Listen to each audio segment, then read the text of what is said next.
এনা কিবরে কুটি গেল রে একেবারে বাড়িটা একেবারে উবুডুবু হয়ে গেল, সারা গান্ধীর মতন বন্যায় আসা গেল।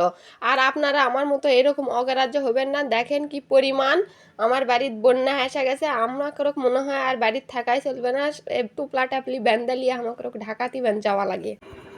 বৃষ্টি আজকে 2-3 দিন হলো এক নাগাদ ধরে আছে, আর পানিও যাচ্ছে না। তাই আমি ভাবলাম পাইপের মুখে হয়তো পাতা মুজে গেছে, তাই আর দেরি করলাম না, সোজা দেখতে গেলাম পাইপের মুখে। তো যেই কথা সেই কাজে গিয়ে দেখি কতগুলো পাতা জমে আছে, আর পাইপ থেকেও পানি যাচ্ছে না। আর কি পরিমাণ দেখেন বৃষ্টি আমার এই উঠোনটায় ভরে গেছে, সেই পরিমাণ বৃষ্টির পানি দিয়ে এগুলো ভরে গেছে। মনে হয় এখানে বড় সড়ো একটা বন্যা হয়ে গেছে। আসসালামু আলাইকুম গাইস, কেমন আছেন? আশা করি অনেক ভালো আছেন। আমি অনেক ভালো আছি।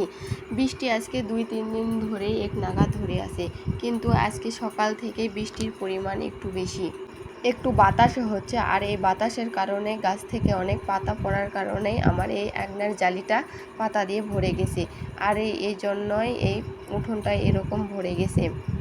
আর বাইরে থেকে পানি নেমে যাওয়ার জন্য একটা পাইপ দেওয়া হয়েছে, আর অনেক বাতাস হচ্ছে, ওই পাইপটা মনে হয় সে কারণে বন্ধ হয়ে গেছে।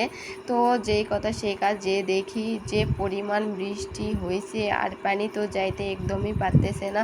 পাইপ অনেক দিন হলো এগুলো পরিষ্কার করা হয়নি, আর নাকিবের বাবাও নেই পরিষ্কার করে দেওয়ার জন্য।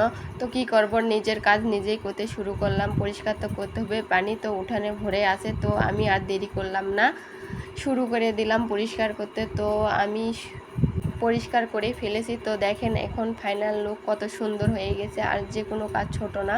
এইদিকে দেখেন আমার ছোট ছোট ভ্যাস্তা, আমার ছেলে আর পাশের বাড়ির ছেলেরা সবাই গোসল করতেছে। আর ছোট্টবেলার বয়সটা কত সুন্দর, তাই না?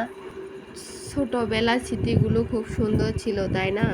বৃষ্টিতে ভিজতে কত না ভালো লাগে। ছোটবেলায় বৃষ্টির ভিতরে বেড়াতাম, তবে বড় হয়ে চিত্রটা একদমই ভিন্ন হয়ে গেছে।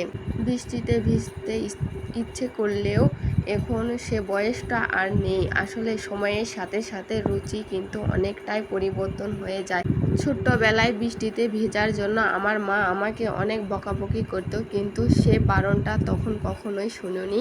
কিন্তু এখন সে বারণের কেউ নাই, কিন্তু সেই বয়সটাই আর নেই। কিন্তু আমাকে বৃষ্টিতে ভিজতে অনেক ভালো লাগে। এদিকে দেখেন আমার মুগরি এদিক ওইদিক দৌড়াচ্ছে। তো কি করব, মুগরিগুলো তুলতেছি, বৃষ্টির ভিতর শিয়ালগুলো খেয়ে নিবে। তো আজকের ভিডিও এই পর্যন্ত। কেমন লাগছে আমাকে সবাই কমেন্টে জানাবেন। আল্লাহ হাফিজ।